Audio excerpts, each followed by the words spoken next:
Hello everybody, it's Friday and I'm, I'll fix this.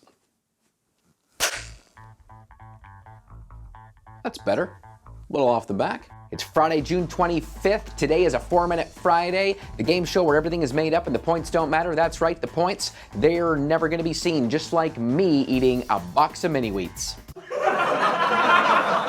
This week we're branching off from last week and we're gonna take a deep dive into tongues. Deep dive into tongues. We're gonna find answers to all of your questions, that being who, what, where, why, how, and really?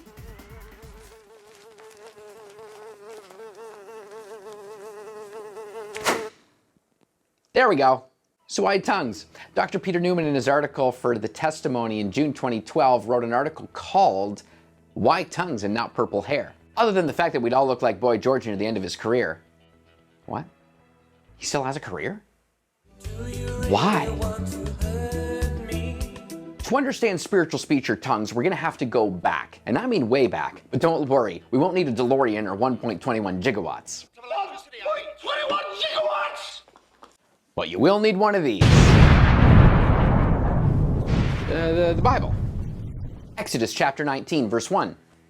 On the first day of the third month after the Israelites left Egypt, and on that very day, they came to the desert of Sinai. And Israel camped there in the desert in front of the mountain. God starts instructing Moses on how he wants to communicate with his people. The Lord said to Moses, I am going to come to you in a dense cloud, so that the people will hear me speaking with you and will always put their trust in you. On the morning of the third day, there was thunder and lightning with a thick cloud over the mountain and a very loud trumpet blast. Everyone in the camp trembled. When Moses led the people out of the camp to meet with God, and they stood at the foot of the mountain, Mount Sinai was covered with smoke because the Lord descended on it in fire. The smoke billowed up from it like smoke from a furnace, and the whole mountain trembled violently. As the sound of the trumpet grew louder and louder, Moses spoke, and the voice of God answered him. God proceeds to instruct the people with the 10 Commandments. Sure, something like that. And what did the people do? Yep. And this was 50 days after the Passover when they escaped Egypt. Let's speed this up a little bit. Jesus' Last Supper was the Passover celebration. He died that day setting a stage for new life with God. Just like how the Israelites, when they left Egypt with Moses, were seeking the Promised Land to set a stage for new life with God.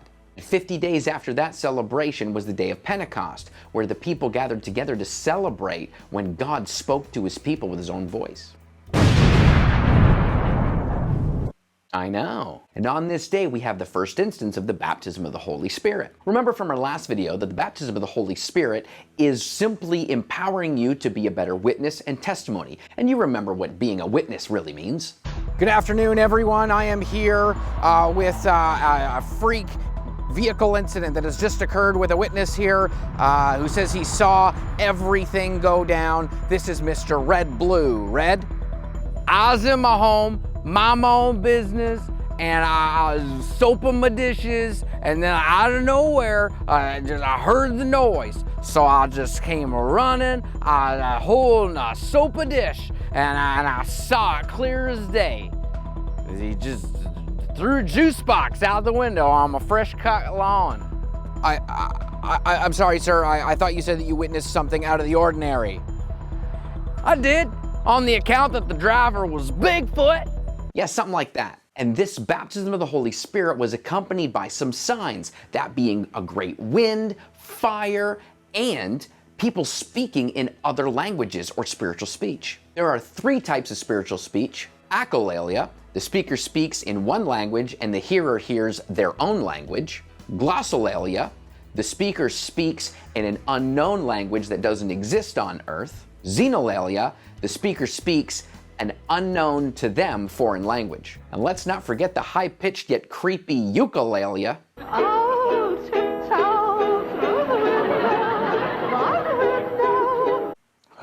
The idea is simple. God is speaking to humanity again. like he did in the day of Moses. But this time, his message is for all nations, languages, and people. And this time, he's using you as the messenger to share the message of Jesus and his truth to the world. So pray about this gift and consider what it means to speak in spiritual speech or tongues. Are you sharing the truth of Jesus?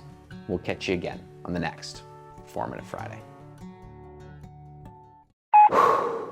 It is Friday, July. Nope, it's not. Answers to all of your questions.